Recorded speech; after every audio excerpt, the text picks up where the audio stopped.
हरे कृष्ण। गोविन्देति तथा प्रोक्तं य भक्त्या वा भक्तिवज्रिते दहते सर्वपापानि युगान्तरग्निरिवोत्थतः।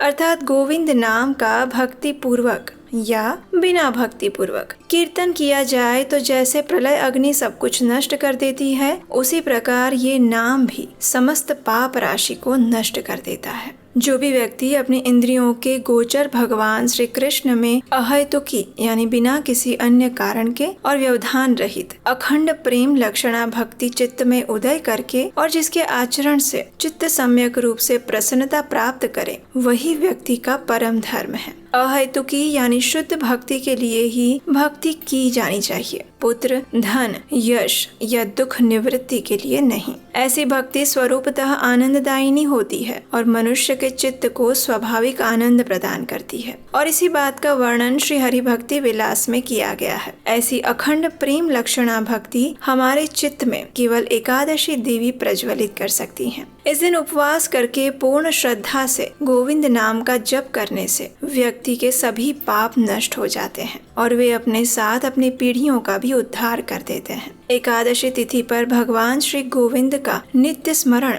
पूजा अर्चन करते हुए और भक्तिमय कार्य में वृद्धि करते हुए व्यतीत करना चाहिए। एकादशी हमें तो मोक्ष प्रदान करती ही है, साथ ही हमारे पूर्वजों को भी मोक्ष मार्ग पर ले जाने की क्षमता इस एकादशी तिथि में है। और ऐसी ही परम पावन मोक्षदायिनी एकादशी अश्विन मास के कृष्ण पक्ष में आने वाली इंदिरा एकादशी है, जो कि बहुत ही जल्द आने वाली है। चातुर्मास और पितृपक्ष के पवित्र समय में आने वाली इस इंदिरा एकादशी तिथि का पालन करने वाले व्यक्ति के समस्त पाप नष्ट हो जाते हैं और यदि उसके किसी पूर्वज का नरक लोक में पतन हुआ है तो वो भी मुक्त होकर भक्ति मार्ग पर अग्रसर होते हैं। इंदिरा एकादशी का पालन करने से व्यक्ति न केवल स्वयं पुण्य अर्जित करता है बल्कि अपने पूर्वजों और पितरों का भी उद्धार कर सकता है। इस एकादशी की विशेषता ये है कि ये पितृ पक्ष में आती है, इसलिए इसका महत्व और भी बढ़ जाता है। अगर आप अपने पितरों के उद्धार के लिए कुछ विशेष करना चाहते हैं तो इंदिरा एकादशी से अच्छा सुअवसर और कोई नहीं हो सकता। आप इस एकादशी व्रत का पालन अवश्य करिए और इस एकादशी का पालन करने के बाद उसके पुण्य फल को अपने पितरों को अर्पित कर दीजिए। उनके लिए इससे बड़ा कोई और सौभाग्य और पुण्य कार्य नहीं हो सकता जो आप उनके लिए कर सकते हैं। और ये पावन एकादशी इस वर्ष आ रही है 28 सितंबर 2024 शनिवार के दिन। इस दिन ब्रह्म मुहूर्त का समय है प्रातः 4:42 और सूर्योदय होगा 6:18 पर। इस एकादशी का व्रत करने के बाद उसका पारण आपको करना है अगले दिन यानी 29 सितंबर 2024 रविवार के दिन और पारण करने का समय होगा 6:19 से लेकर 10:17 के बीच में। अगर आपने कहीं ये सुना है कि एकादशी को 27 को भी तो है, तो वास्तव में एकादशी तिथि का प्रारंभ भले ही हो रहा है 27 सितंबर 2024 शुक्रवार के दिन दोपहर 1:20 पर और उसकी पूर्णाहुति हो रही है 28 सितंबर 2024 शनिवार के दिन दोपहर 2:49 पर। लेकिन क्योंकि 27 सितंबर के दिन शुरू होने वाली ये एकादशी सूर्योदय के बाद यानी दोपहर को शुरू हो रही है, इसलिए उसका पालन हम अगले दिन यानी 28 सितंबर को कर रहे हैं। हमारे वैदिक कैलेंडर के अनुसार नई तिथि का प्रारंभ सूर्योदय के साथ ही माना जाता है, तो इस वजह से इस बार की एकादशी का पालन भी हमें 28 सितंबर को ही करना है। चलिए अब देखते हैं कि इंदिरा एकादशी का पालन करने की विधि क्या है। तो देखिए, ये एकादशी विशेषकर पितृपक्ष में आ रही है और हम सब के ऊपर अपने पितरों का ऋण रहता है। ब्रह्म वैवर्त पुराण में कहा गया है कि यदि किसी व्यक्ति के पूर्वज की मृत्यु एकादशी के दिन हुई है तब पर भी उसे एकादशी के दिन श्राद्ध क्रिया नहीं करनी चाहिए, क्योंकि एकादशी के दिन पितृ भी अन्न युक्त भोजन का स्वीकार नहीं करते। इसलिए जिनके पितरों ने एकादशी के दिन शरीर त्याग किया है उन्हें अपने पूर्वजों की श्राद्ध क्रिया द्वादशी के दिन ही करनी चाहिए। तो अब प्रश्न आता है कि फिर एकादशी के दिन क्या किया जाए। तो जितना गंभीरता पूर्वक हम इस एकादशी का पालन कर सकते हैं उतना ही अधिक लाभ हमारे पितरों को मिल सकता है। इसलिए प्रयास करें कि इस एकादशी के दिन सुबह ब्रह्म मुहूर्त में उठ जाएं, स्नान इत्यादि से स्वच्छ होकर अपने घर में या मंदिर में जाकर भगवान का दर्शन करें, उनकी मंगला आरती करें अथवा उनका ऑनलाइन दर्शन करें। उसके बाद भगवान के समक्ष हाथ में गंगाजल लेकर इस एकादशी व्रत का संकल्प लें।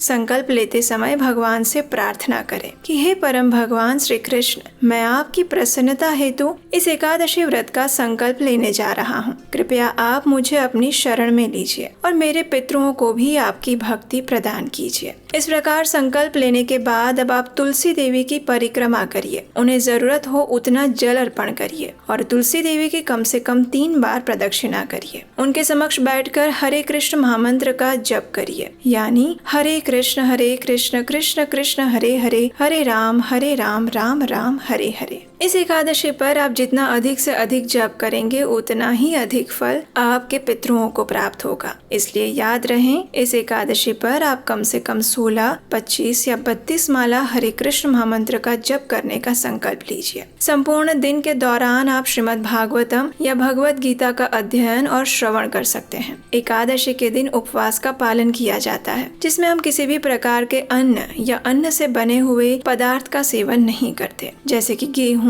दाल, चावल, फलियां, चने इत्यादि। कुछ लोग एकादशी पर संपूर्ण निर्जल उपवास करते हैं, कुछ लोग दूध, फल और जल लेकर करते हैं और कुछ एकादशी प्रसाद के साथ रखते हैं। अगर आपको लगता है कि आपको दूध, फल और फलों का रस या एकादशी प्रसाद लेने की आवश्यकता है तो आप ले सकते हैं, लेकिन अन्न का सेवन कदापि ना करें। अगले दिन निर्धारित पारण समय के अंदर किसी सुयोग्य ब्राह्मण या वैष्णव को अपने घर पर आमंत्रित कीजिए, उन्हें भगवान को अर्पित भोजन प्रसाद खिलाइए। उसके बाद अपनी क्षमता अनुसार कुछ न कुछ दान दक्षिणा दीजिए और फिर भगवान के समक्ष बैठकर इस एकादशी के फल को भगवान को अर्पित करते हुए अपने पितरों के लिए भगवान से प्रार्थना कीजिए और फिर स्वयं इस एकादशी का पारण करिए। पारण के लिए आप भगवान को अर्पित भोजन प्रसाद ही लीजिए और इस प्रकार इंदिरा एकादशी का संपूर्ण श्रद्धा और निष्ठा पूर्वक पालन करने से यदि किसी व्यक्ति के पूर्वजों की अकाल मृत्यु हुई है या उन्हें अवांछित योनि भी प्राप्त हुई है तो भी उनका उद्धार इस एकादशी के पालन से हो सकता है। इस विषय में एक अत्यंत सुंदर पौराणिक कथा भी आती है, लेकिन उसे सुनने के लिए आपको अपने इस उपदेशाष्टकम चैनल को सब्सक्राइब करना होगा और नोटिफिकेशन भी ऑन कर लीजिए, क्योंकि यहीं पर हम आपके लिए इंदिरा एकादशी की वो संपूर्ण कथा लेकर आएंगे।